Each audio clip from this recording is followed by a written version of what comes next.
On fait souvent naître la théologie afro-américaine à la fin des années 60, autour de la figure de James Cone, un théologien méthodiste noir très influencé par Malcolm X et par le mouvement de Black Power. Pourtant, et Nathalie Caron l'a bien montré tout à l'heure, les pasteurs et les exégètes afro-américains n'ont pas attendu le mouvement des droits civiques, ni même le garvéisme pour proposer une relecture de la Bible permettant une inversion religieuse du stigmate de la couleur. En ce sens, plusieurs historiens ont affirmé dès les années 60 que le nationalisme noir américain, y compris dans sa dimension la plus racialiste, était né et s'était développé au sein des milieux religieux afro-américains. Au XIXe siècle, les pasteurs et les prêcheurs afro-américains, méthodistes ou baptistes pour la plupart, parfois presbytériens, développèrent une théologie de la libération, d'abord centrée sur la question de l'esclavage et ses prétendus fondements religieux, puis, après l'acte d'émancipation de 1864, sur la question du préjugé de couleur et de l'infériorité de la race noire. Alors, ces premières contre-théologies connurent une diffusion considérable dans les communautés noires des États-Unis, bien au-delà des seuls milieux intellectuels et cercles de théologiens. Ces contre-théologies ont nourri au XXe siècle des mouvements politiques et religieux populaires dont on a parlé et on continuera de parler, comme les Black Hebrews, le garvéisme, le rastafarisme ou la Nation of Islam dont parlait Vincent Villemain tout à l'heure. Et on retrouve encore leur influence aujourd'hui dans certains milieux artistiques contemporains et les réseaux sociaux. Ces premières théologies noires ont cherché à inverser le stigmate de la couleur en s'appuyant sur la table des peuples.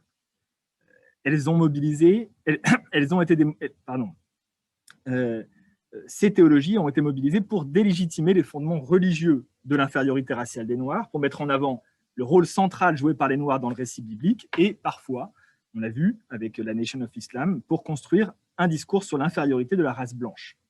Dans ce cadre, le récit des tribus perdues d'Israël fut étonnamment peu mobilisé, quand bien même se développait aux États-Unis le mormonisme, dont parlait Cristal, et le British Israelism, sur la base de ce récit, donc, je rappelle, puni par Dieu en raison de leur idolâtrie, 10 tribus d'Israël furent déportées par Salmanasar, le roi d'Assyrie, donc le second livre des rois.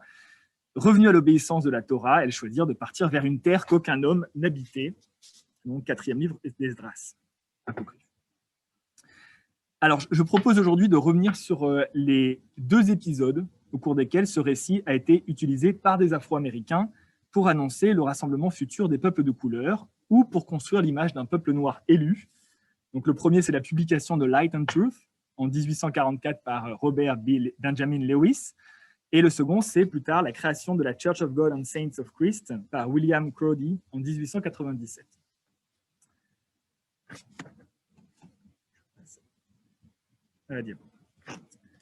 Alors, Robert Benjamin Lewis, 1802-1858, est le premier qui a associé les Afro-Américains aux tribus perdues d'Israël, bien qu'indirectement, dans son ouvrage Light and Truth, publié en 1836 dans une édition réduite de 176 pages, puis en 1844 dans une édition complète de 400 pages, financée par un comité de notables de couleur de Boston, qui étaient des maîtres artisans et des petits marchands. Alors, Robert B. Lewis, ou Bob Lewis, est né dans le Maine, d'un père afro-américain et d'une mère indienne. Et dans son livre, il affirme que les Amérindiens et les Afro-Américains sont des alliés historiques au sein de l'espace politique américain. Dans leur préface, les notables de couleur de Boston qui ont financé l'ouvrage clament ainsi, je cite, « Nous publions ce recueil d'histoires sacrées et profanes avec la volonté de développer librement une juste connaissance du peuple des gens de couleur et des Indiens. Les Indiens de ce pays forment aussi un peuple opprimé. » Alors, pour associer les Indiens et les Noirs, Lewis s'appuie sur une relecture de la table des peuples et met en parallèle 2 traditions historiographiques. La première est récente et prétend qu'il existe des Juifs noirs en Inde qui seraient les descendants de l'une des tribus perdues d'Israël. Lewis s'appuie sur l'ouvrage du missionnaire anglican Claudius Buchanan, édité à Boston dès 1811, et surtout sur une lettre du missionnaire Thomas Jarrett, adressée en 1823 depuis Madras à la London Society for Promoting Christianity Among the Jews. Dans sa lettre, Jarrett raconte avoir appris de Michael Sargon, un Indien juif converti au christianisme, l'existence à Cochin de Juifs noirs descendants des tribus perdues. Donc, je cite la traduction, « Le compte-rendu de M. Sargon sur ces gens suffit à prouver qu'ils sont israélites et pas des Juifs des 2 tribus ennemies. » Cette lettre, diffusée par le Jewish Expositor de Londres en mai 1824, fut reprise la même année dans la presse américaine. C'est le début d'une longue quête tout au long du XIXe siècle et début du XXe siècle pour retrouver les supposées communautés de juifs noirs dispersées sur le blog. Ici, je vous ai mis une carte que vous retrouverez sur une des notices du blog sur les colored Jews dans le monde selon la presse américaine au début du XXe siècle. Alors, l'autre tradition mobilisée par Lewis, beaucoup plus ancienne, rattache les Amérindiens aux 10 tribus perdues.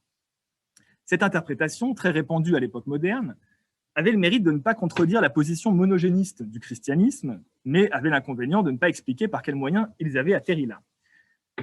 Cette théorie fut défendue par le docteur... Alors, je vous invite à regarder mon texte pour avoir plus de détails, mais bon, elle a été défendue par le docteur Roldan en 1540, Diego de Landa vers 1566, Diego Duran, Gilbert Génébrard, puis réfutée par José da Costa en 1590.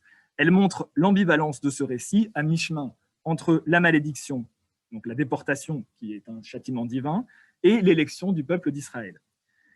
Elle justifie ainsi autant la soumission des Indiens au XVIe siècle que leur réhabilitation par les théologies maranes au XVIIe siècle. Je vous renvoie vers l'article de Nathan Wachtel. Dans le monde anglophone, la théorie de l'Indien juif est apparue en 1650 sous la plume du puritain Thomas Thorogood, qui introduisait à Londres les idées de Ménassé ben Israël. Alors, le livre de Thorogood eut quelques échos dans les 13 colonies, surtout dans la littérature puritaine. Je vous ai mis quelques exemples ici, Roger Williams, Cotton Mather, Jonathan Edwards, Charles Beatty. Bon, assez peu en réalité. C'est vraiment entre les années 1770 et les années 1830 que cette théorie de l'Indien juif va s'imposer durablement aux États-Unis avec les ouvrages très médiatisés de James Adair, donc 1775, Elias Boudinot, A Star in the West, 1816, et Ethan Smith, View of the Hebrew, que Crystal connaît bien. Lewis est très influencé par cette tradition qui est en train de modifier profondément le champ religieux américain avec une racialisation progressive de la notion d'élection en religion. En s'appuyant sur ces ouvrages, Lewis affirme que les Indiens et les Noirs sont des descendants d'Israël. Mais Lewis va plus loin. Les ouvrages sur les tribus perdues lui servent à prouver la judaïté originelle des Indiens et des Noirs. Pourtant, il ne les rattache pas aux tribus perdues, quand bien même les patriarches Siméon et Ruben, dont relèvent des tribus perdues, ont épousé les Cananéennes Bona et Elioram, descendantes de Cham, comme la mère des patriarches Manassé et Éphraïm, l'égyptienne Asnath. Mais selon Lewis, les Noirs descendent de la tribu de Juda, plus prestigieuse. Les Indiens, quant à eux, descendraient d'Ésaü, le fils aîné d'Isaac et de sa femme Ada, une Cananéenne, et donc une descendante de Cham. D'ailleurs, Ésaü est aussi appelé Édom, qui signifie rouge en hébreu. Ésaü et sa femme auraient peuplé l'Amérique après avoir abandonné la terre d'Égypte. Les Amérindiens seraient donc d'origine chamitique, ce qui les rapproche des Afro-Américains. Lewis affirme même que cette origine chamitique des Indiens est démontrée par le livre des Mormons, dont parlait Crystal, publié en 1830, puisque les Lamanites, desquels les Indiens sont supposés descendre, seraient issus de la tribu de Manassé, Manassé étant le fils du Cananéen Joseph et de l'Égyptienne Asnath. Là, je cite Lewis. Quelques années plus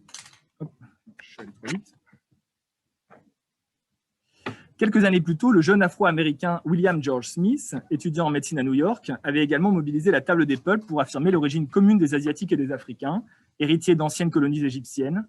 Pionniers, les textes de Lewis et de Smith annoncent les contre-généalogies afro-méthodistes de la seconde moitié du XIXe siècle et témoignent de la matrice religieuse de l'expression « darker races » qui a symbolisé au XXe la lutte des peuples de couleur du monde entier contre l'impérialisme occidental et les préjugés raciaux. Alors, Lewis s'engage comme matelot en novembre 1857 et meurt à Port-au-Prince en janvier 1858. Son ouvrage tombe rapidement dans l'oubli. Au XIXe siècle, les exégètes et les pasteurs afro-américains n'utilisent presque jamais le récit des tribus perdues d'Israël. Il y a quelques exceptions, je passe sur ces exceptions. C'est d'autant plus étonnant que c'est le moment où ce récit est en train de transformer en profondeur le champ religieux américain autour de la notion de race élue avec l'essor du mormonisme et un demi-siècle plus tard des variantes américaines du British Israelism. Alors, à partir de l'association entre Cham et les populations noires, il est beaucoup plus aisé de se rattacher à la tribu de Juda, comme l'avait fait Lewis déjà, plus prestigieuse, et partant à des figures comme celles de David, de Salomon et même de Jésus-Christ.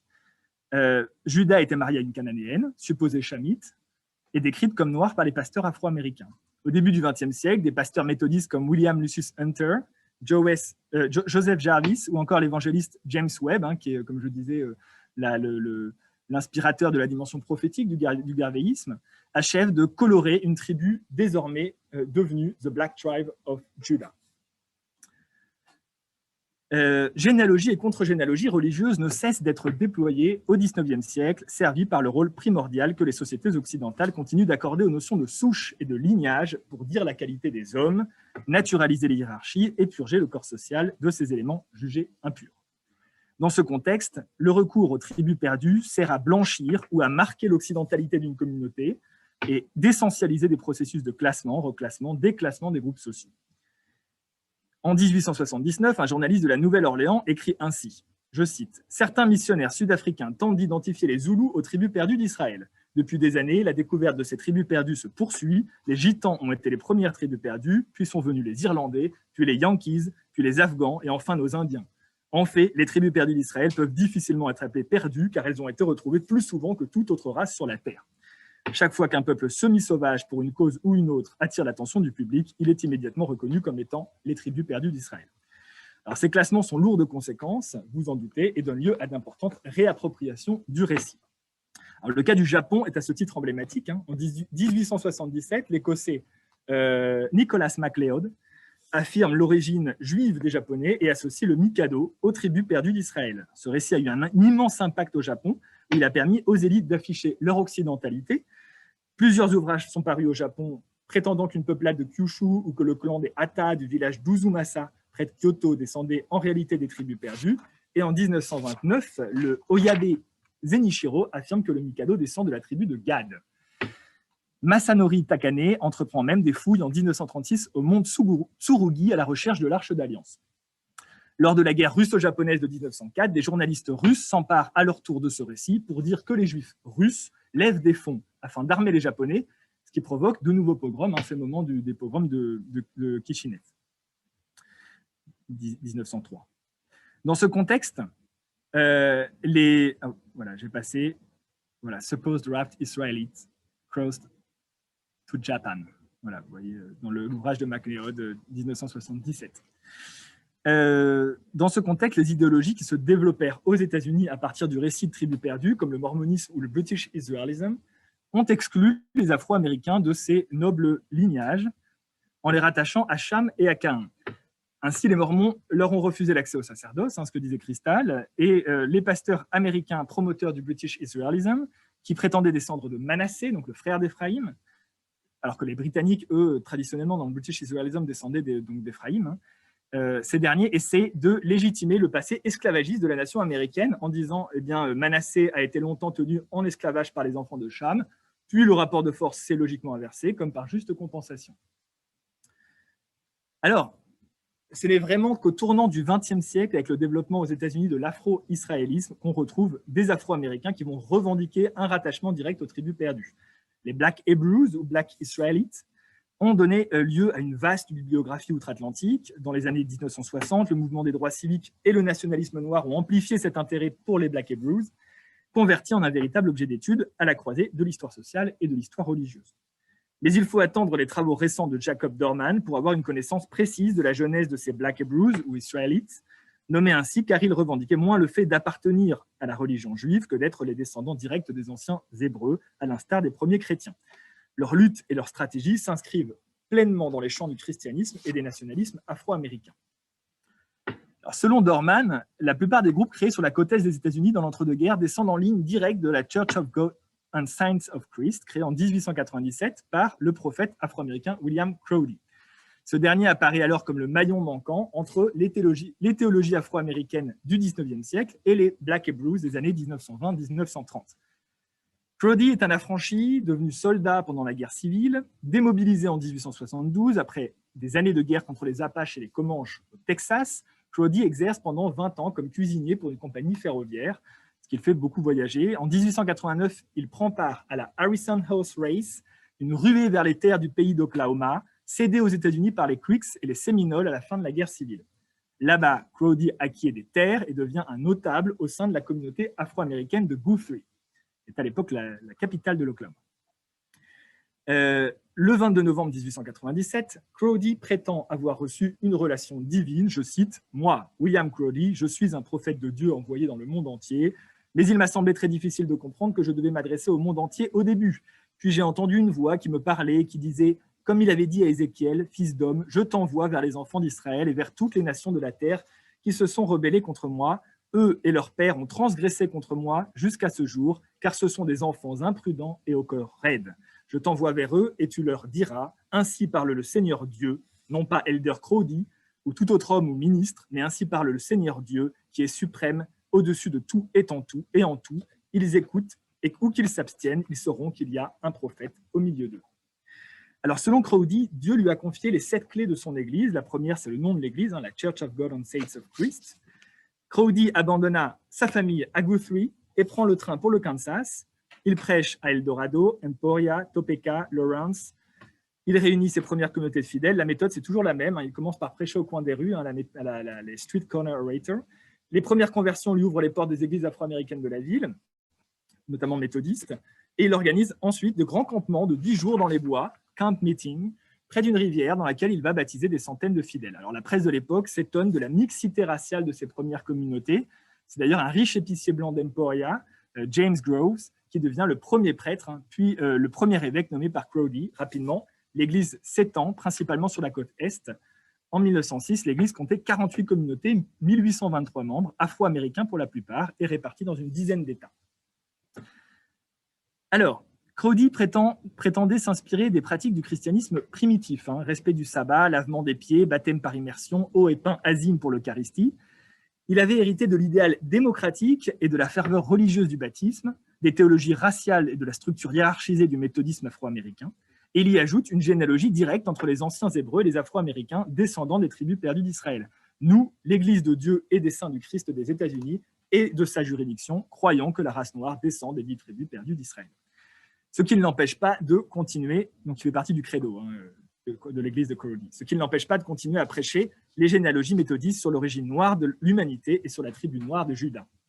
William Crowdy est mort en 1908 sans jamais parvenir à créer l'église biraciale qu'il appelait de ses voeux et qu'il avait commencé à former au Kansas. Le contexte politique et social de la côte Est, où les discriminations raciales étaient beaucoup plus importantes, explique sans doute ce glissement doctrinaire depuis l'universalisme religieux vers une conception racialisée de l'élection en religion, formalisée par les rattachements aux tribus perdues.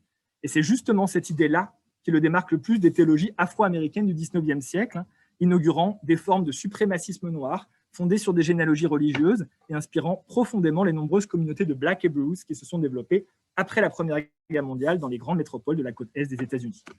Je vous remercie de votre attention.